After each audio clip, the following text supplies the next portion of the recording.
بسم اللہ الرحمن الرحیم۔ اونٹنیوں کا دودھ اور پیشاب پینا۔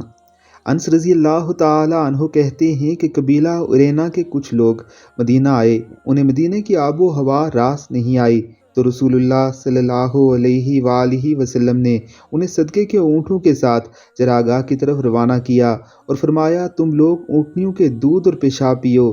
یاد رکھیے کہ آپ صلی اللہ علیہ وسلم نے اونٹ اور اونٹنیوں کا پیشاب علاج کی غرض سے انہیں پینے کا حکم دیا تھا۔ اس سے معلوم ہوا کہ حلال جانوروں کا پیشاب پاک ہے، اگر ناپاک ہوتا تو اس کے پینے کی اجازت نہ ہوتی، کیونکہ حرام اور نجس چیز سے علاج درست نہیں۔ یہ عربوں کا ایک قدیم طریقہ تھا کہ وہ مختلف بیماریوں کے لیے اونٹ کا پیشاب پیا کرتے تھے۔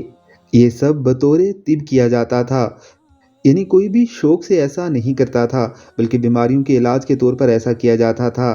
آج بھی کچھ لوگ اس حدیث مبارکہ کو بنیاد بنا کر عربوں پر ہنستے ہیں اور اسلام کا مذاق اڑاتے ہیں۔